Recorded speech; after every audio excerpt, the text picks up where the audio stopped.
Hey, this is Chandler for the Grappling Conjecture. The first day of CJI has just finished, and so let's talk about it. I'm going to give you some of the results and I'll show you some stats. I'm going to give you the complete stats after everything's finished, but I'll give you a little bit now. There's going to be spoilers in this, so if you don't want spoilers, please pause the video and then watch it yourself. It's free on YouTube. I repeat, there's going to be spoilers. If you don't want to hear any spoilers, pause the video and come back later. Let's first start with the over 80 kilogram division. The first match we had was Nicky Rod, who defeated Max Jimenez. Then we had Owen Livesey defeat Muhammad Ali. Adam Bradley beat Kyle Bain. Then we had Pat Downey, who defeated Luke Rockhold. Lucas Kennard beat Victor Hugo. Ignacio Santos beat Pedro Alex. Felipe Andrew beat Daniel Kirkvallette, or Daniel Greg Kirkvallette. And João Gabriel Rocha beat William Taggart. That's it for the first round. In round 2, we had Nicky Rod defeating Owen Livesey. We had Adam Bradley defeating Pat Downey. Lucas Kennard lost, actually. So Ignacio Santos beat Lucas Kennard. And Felipe Andrew beat João Gabriel Rocha. Tomorrow, we'll see Nicky Rod versus Adam Bradley and Ignacio Santos versus Felipe Andrew. Let's get on to the stats now. So in the over 80 kilogram division, we had 75% decisions and 25% submissions. You'd always like to see more, but it is the heavyweights. It's kind of expected, so I think it's not so bad. Let's look at some of the other stats.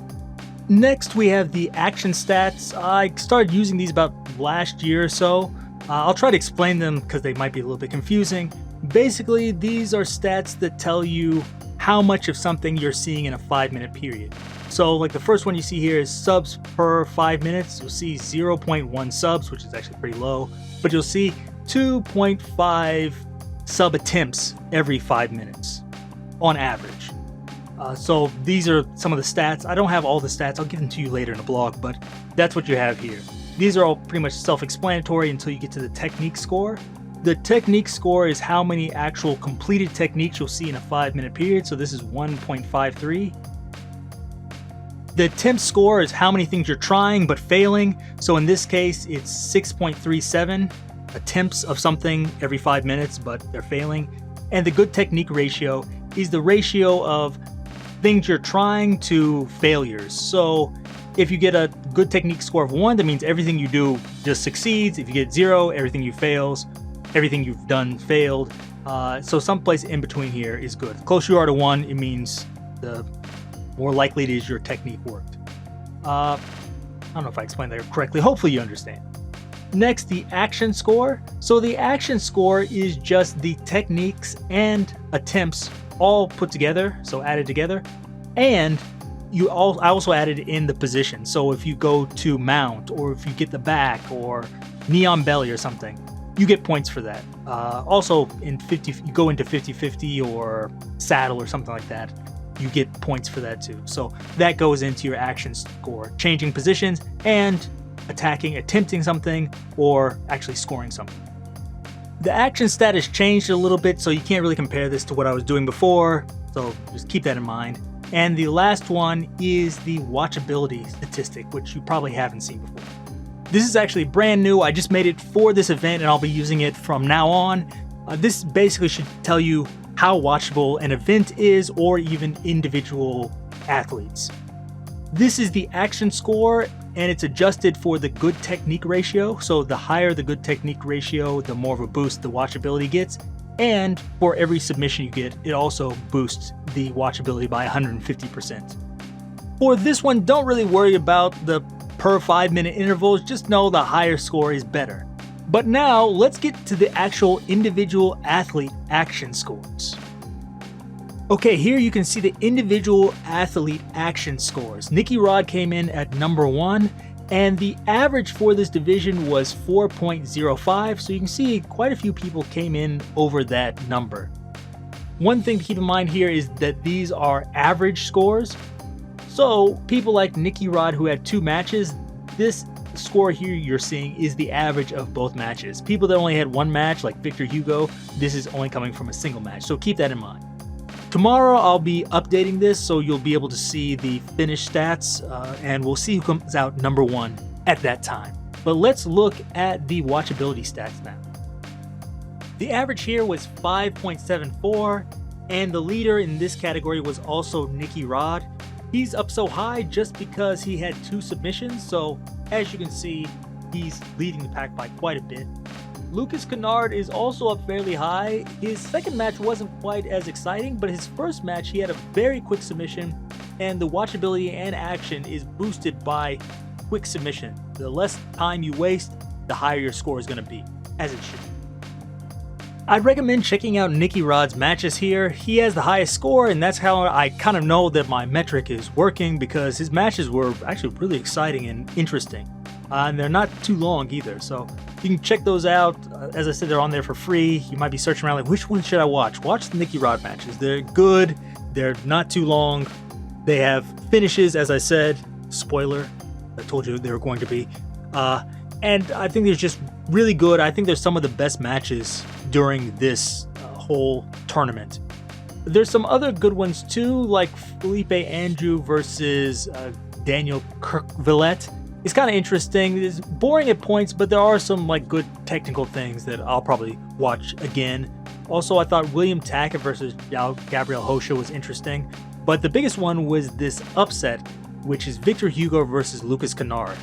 So I think nobody expected Lucas Kennard to beat anyone, and then when he got drawn against Victor Hugo, people were like, what? How is he beating one of the number one, maybe the number 1 seed here? But he did. It was one of the greatest upsets I've ever seen in grappling, so definitely check that out. It's really fast too, so it's a lot of fun. I think people were expecting this to be kind of like the boring division, but I think it turned out all right. There were a lot of good matches, and there were some upsets, which I thought was good. But ultimately, I think the other division was better, so let's get into that.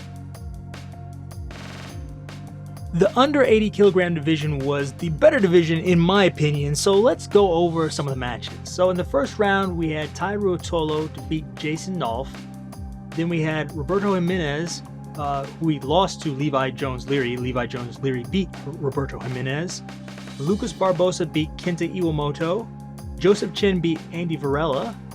Cade Ruotolo defeated Mateus Diniz. Tommy Langacker defeated Renato Canuto. Owen O'Flanagan defeated Majid Haig. And Andrew Tackett defeated Nicky Ryan. In the second round, we had Levi Jones-Leary, who defeated Tai Ruotolo. We had Lucas Barbosa defeat Joseph Chin. We had Cade Ruotolo defeat Tommy Langacker. And we had, Andrew Tackett defeat Owen O'Flanagan. So tomorrow we're going to see Levi Jones-Leary versus Lucas Barbosa and Cade Ruotolo versus Andrew Tackett. We're going to take a look at the results here. So 58% of the matches were won by decision and 41.7% were won by submission. I don't know why they're all leg locks, but leg locks were popular and they worked really well, as you can see. I think there's a really good finishing percentage of 41%. That's great. So you can't ask for much more than that. Let's take a look at some of the action stats now. So over here you see that the technique score was 1.9. I think it's pretty good. It's higher than the over 80 kilograms, I believe, if I remember correctly. The attempt score is 6.35. The action score is 10, which I think is really good. And the watchability is 15.58. So our technique score, our action score, and our watchability score is all higher than the over 80 kilogram division. And I think if you watch it, you'll see that there. There are lots of good matches in this division, and there are more submissions. Just overall, I just thought it was better action-wise. So definitely check this one out. But now let's look at the individual athletes. The average here was 4.49, and you see lots of the athletes actually got over that. Andrew Tackett came in number 1 here. He was really exciting. Had lots of guard passes, takedowns, etc., scrambles, mounts, other things. I think it was just really fun to watch. I think some people were a little bit disappointed he didn't get a submission, but I thought he was fun to watch. Coming in at number 2 was Cade Ruotolo with 8.34. I think is actually really high. He was also really fun to watch. He got a submission, and overall I just thought he put on a really good performance there. I was actually surprised what he did to Mateus Diniz. I thought it was going to be a little bit harder than that, but it wasn't. Overall, lots of people put on good performances here. I would definitely check these people out. You see the ones with the highest action scores, those are the ones I would probably try to watch first. Levi Jones-Leary also had a really good submission, and same thing with Owen O'Flanagan. But check out everybody here. Overall, there's just lots of good matches. Take a quick look at watchability here. Andrew Tackett is number 1 here again, followed by Cade Ruotolo. Owen O'Flanagan, he's actually higher than you'd think because he had a really nice submission in the first round, and the same thing with Levi Jones-Leary. As I said, both of them had really good submissions, and they're worth checking out. But anybody on here, I think, had pretty good matches. There are only like maybe 1 or 2 in this division I thought weren't good, but most of the matches were actually really exciting and fun to watch. If you're looking for a fun match to watch first, I would suggest Tai Ruotolo versus Jason Nolf. Tai decided to stand up with Nolf the whole time, so you get lots of exciting, kind of back and forth. Tai actually looked pretty good on the feet. He looked better than I thought he would against Nolf, but Nolf is Nolf and is able to get some impressive takedowns. In the end, Tai ended up winning by a leg lock, a knee bar actually, and just overall it was really fun and just back and forth and interesting.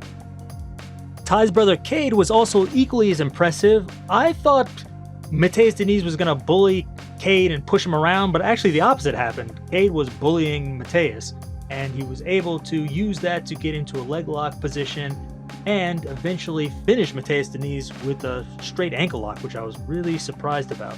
So, quick finish and really fun match. Levi Jones-Leary had 2 massive upsets. First, he had a match against Roberto Jimenez, and within, I think, maybe a minute or 2 minutes, he was able to kind of tangle him up with, I don't know if it was a Berimbolo or Kiss of the Dragon, and eventually get to the legs, get into the saddle position, and he finished Roberto with an inside heel hook. I think Levi isn't known so much as a leg locker, but all that work with Lachlan Giles seems to be paying off, or maybe it's Junior Ocasio. I don't know, but either way, he won. Later, he ended up being Tai Ruotolo, which was an even bigger upset. I think Tai hurt his leg halfway, or actually maybe during the beginning of the match.